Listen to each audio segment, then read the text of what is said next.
Welcome back. Today we've got to talk about, honestly, a pretty spooky thing that's getting worse. So as you know, right, there's massive companies that are upstream of so much of what we do. And the situation is, they're in bloody dire straits. Twitch has kicked off a massive layoff wave. Unity, another massive layoff wave. Discord, just before I sat down to record today's video intro, they announced 170 layoffs. Discord and Twitch, by the way, aren't profitable. So, guys, this is actually kind of dire. And unlike in years past where layoffs would happen in this environment of low interest rates and all this pandemic-driven digital growth, where of course employees could maybe move to another company or perhaps start their own company because finance was out there. Well, we're not in that situation. Fortunes are not so bright. So let's tackle this bubble bursting, and to protect our bubble, today's sponsor. If you're here, that means you're curious, so I've got something for you. It's brilliant.org/Bellular News, the best way to learn math, data science, and computer science interactively. And today, we'll be understanding what the hell is going on with all of those large language models, you know, the likes of ChatGPT. They're here, that tech is growing, so actually understanding what's going on in reality is kind of helpful. At brilliant.org/Bellular News, you'll get 20% off the annual plan and a 30-day free trial. That trial you can use to check out their latest course on large language models. Ever heard people talk about tokens, but you don't know what a token actually is? Well, you'll learn. And here's a fun example, right? I told it nothing, just man and a girl, post-apocalyptic setting, and what Midjourney gave me was clearly just The Last of Us. The thing is, though, if you learn how these models work, you can actually understand why this happens, and that is really powerful. It's a part of Brilliant's overall computer science set of lessons, which will take you from the fundamentals all the way to, yes, neural networks, large language models, and things like how search engines actually work. They'll help you learn how to think and actually engage with the material, because it is all kept fun and interactive via examples, fun analogies, and a practical quiz-based approach that versus the old days of textbooks that I did when I was in school. Man, it is so refreshing. They make learning those advanced and often pretty damn high-paying topics so much more approachable. So start today with a 30-day free trial at brilliant.org/Bellular News, and the first 200 to click my link get 20% off an annual plan. Let's talk about the layoffs then. So, per the folks over at Game Industry Layoffs, it's lovely that exists, 2023 saw an estimated 10,500 layoffs within gaming, right? And the top 5 were Unity, ByteDance, Embracer Group, Epic Games, and Amazon.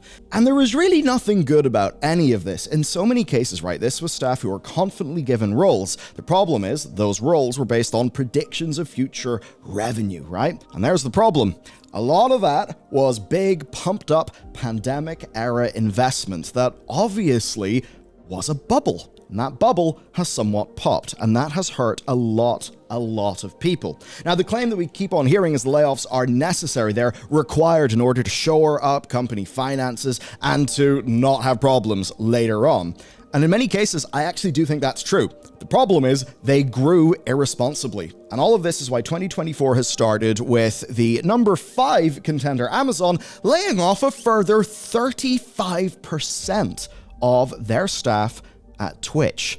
Yeah, 35%. I mean, oh my God, that is absolutely brutal. Then next, the number 1 winner of 2023, Unity, is laying off a quarter of their staff. A quarter. Remember, they were already number 1 for the most layoffs, and now another quarter are gone. It's kind of crazy. Unfortunately, it's not just those two companies, though. Slipgate Ironworks and Embracer Group studio, it is also losing staff, as is a VR studio. Another fascinating thing that's happening, though, is there's actually finally some changes in the Unity board. People are leaving, and to be honest with you, while it's a little bit conspiratorial, I almost think it's good, the people who are leaving the board. More on that later. Let's talk about Twitch first. I'm going to stop in with the CEO, Dan Clancy, who has announced they're laying off more staff.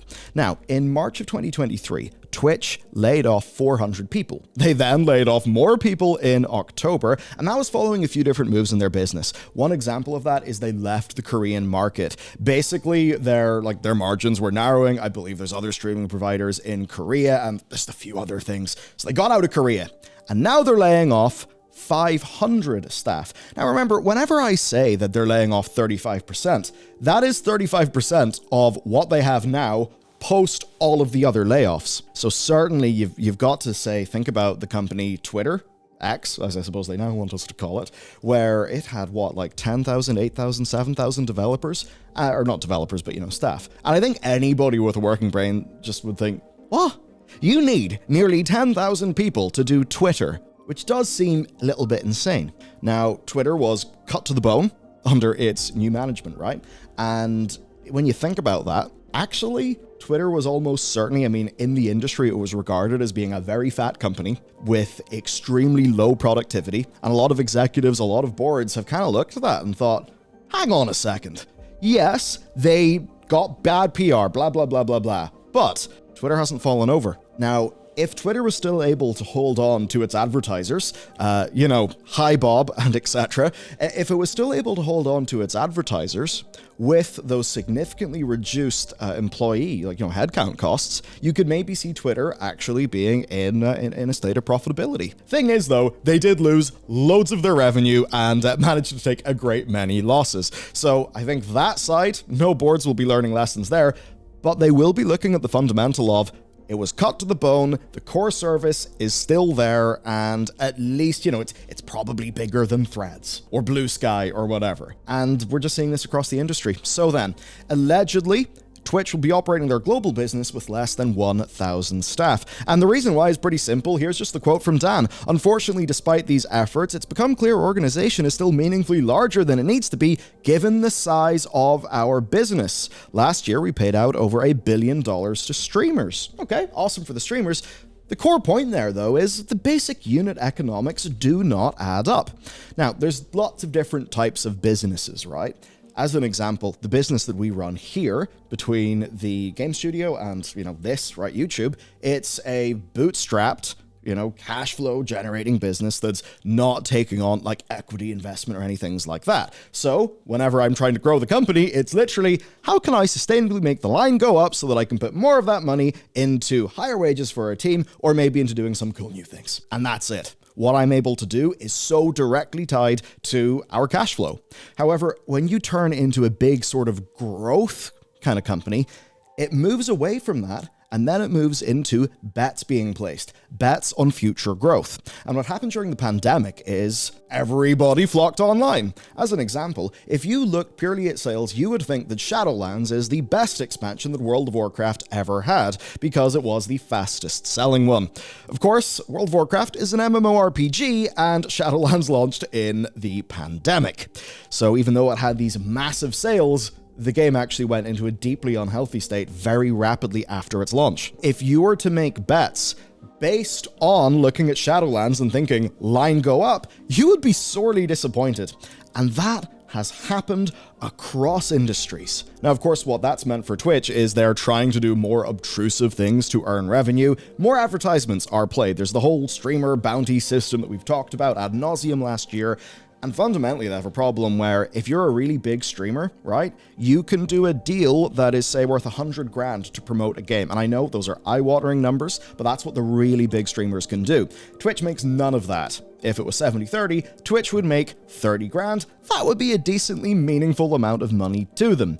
So overall, they haven't been able to raise their monetization as they would like. The company literally has bad unit economics, and clearly, rather than weather that storm, Amazon just don't want to continue hemorrhaging money. To manage this then, Dan Clancy is doing a stream. Overall, basically, it's a spooky situation. If you're viewing Twitch, look, I don't think anything's really going to, go anywhere soon. I think what will be a challenge here, though, is the continued feature development of Twitch. Maybe if they're choosing to get rid of some of those more highly paid engineers. And then, of course, if you are a streamer, well, I imagine Twitch support staff are not going to be having a great time right now. So overall, that is that story. Next, though, we've got to go into the situation with Unity. As if all of their layoffs was not enough, they have framed the new wave of layoffs as a company reset and 1,800 people are being let go. And per the reporting that Reuters has done, this is not the end, because a spokesperson actually confirmed to them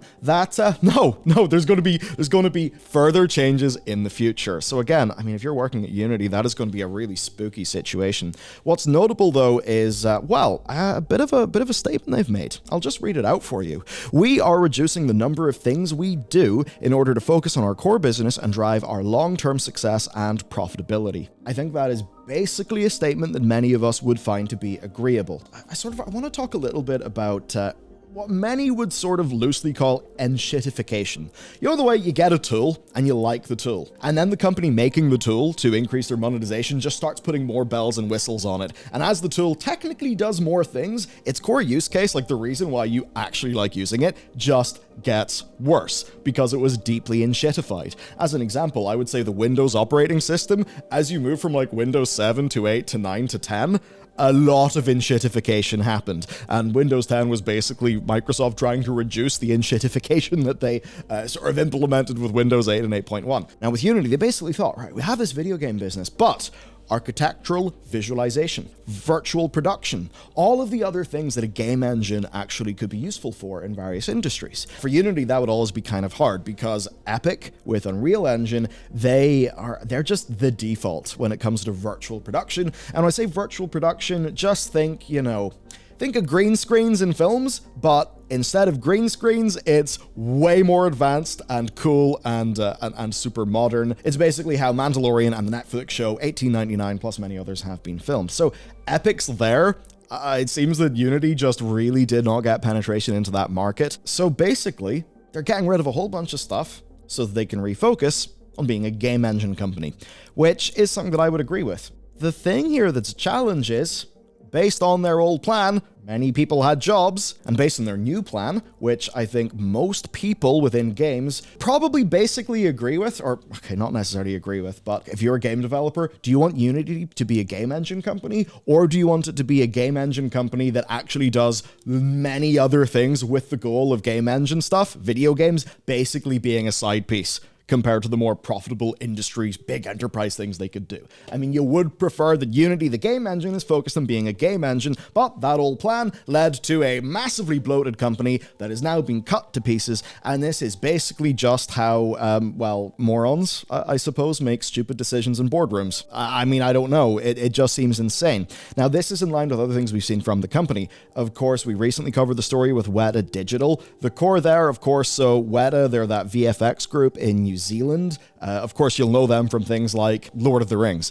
Basically, the people doing the work, they are still Weta. They're still there, right? And they're owned by Peter Jackson. But the tech side of them that was making the tools, they got acquired by Unity, with there then being an agreement that, of course, Weta continues using those tools. And now Unity basically has retained all those tools and killed the bit of Weta that they purchased for like 1 billion. So that's awesome.